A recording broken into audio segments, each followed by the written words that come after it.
एक छोटे से गांव में पैदा हुई और किस तरीके से आज इस मंच पे एज अ वेस्टीज एम्बेसडर सुनते हैं उन्हीं की जुबानी। Thank you so much. Good morning. Good morning.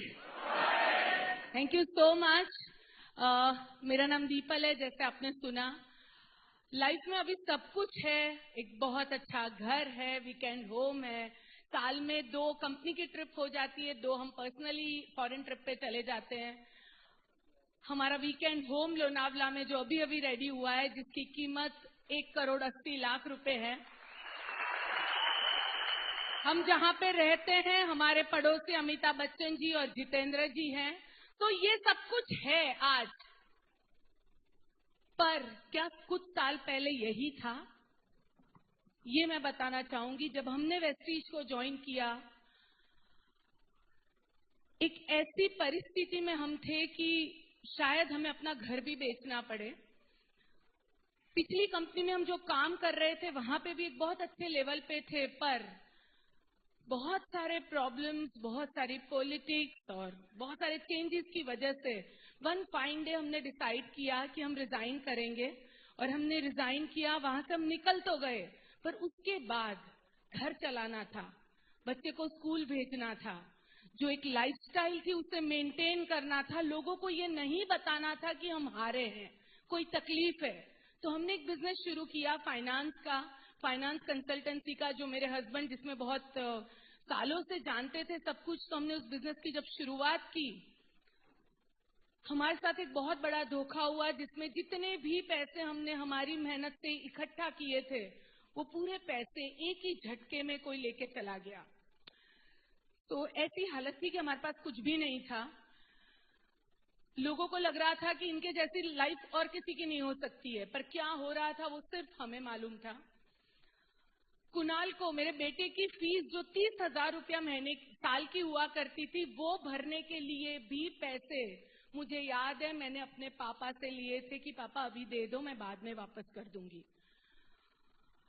सबसे बुरा मुझे तब लगा जब वापस अगेन एक प्रॉब्लम आई कि तब इंटरेस्ट रेट बहुत बढ़ गया। तो जो घर के ऊपर हमने लोन लिया था छोटा सा, उसका जो हमारा EMI आता था 21,000 का, वो हो गया 40,000 के आसपास। तो इनकमिंग कुछ भी नहीं है, पर आउटगोइंग बहुत सारा है, क्या करें। हमने सोचा एक घर बेच देते हैं, जिससे सब कुछ सेट हो जाएगा। सबसे प्रॉब्लम बड़ी मुझे तब लगी, और मुझे बुरा सबसे बड़ा तब लगा जब कुणाल ने कहा, जब उसकी पढ़ाई 10th के बाद की बात आई, और मुझे कहने लगा मम्मा मुझे ये नहीं पढ़ना है, मैं अभी जो पढ़ रहा हूँ वहीं आगे पढ़ लेता हूँ, क्योंकि पैसे बच जाएंगे ना तो हम आगे की पढ़ाई में इसे यूज कर पाएंगे। मुझे अपने बेटे की कोई भी चीज में कॉम्प्रोमाइज करना अच्छा नहीं लगता है। आप लोग मेरे साथ हो, आपको अच्छा लगता है?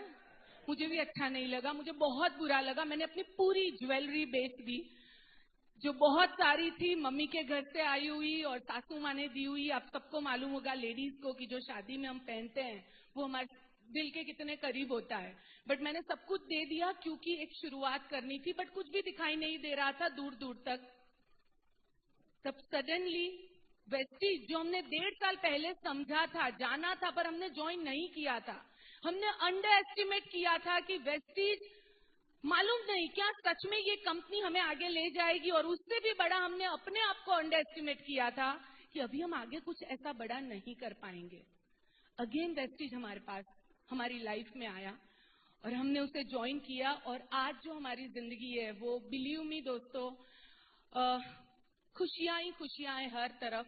और अभी जो मेरा एम है, मैं जो अभी करना चाहती हूँ और जो मैं कर रही हूँ, मैं हर जगह खुशियां बांटना चाहती हूँ, मैं हैप्पीनेस हर जगह पहुंचाना चाहती हूँ, मैं हर घर तक वेस्टीज को ले जाना चाहती हूँ और लोगों को कहना चाहती हूँ कॉम्प्रोमाइज करना बंद कर दो।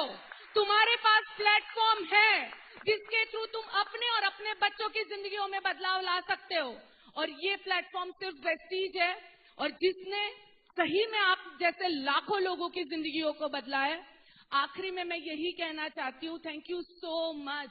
आप सब ने हमें विश्वास किया, अगर आपका विश्वास हम पे नहीं होता तो हम कुछ भी नहीं कर पाते। Thank you.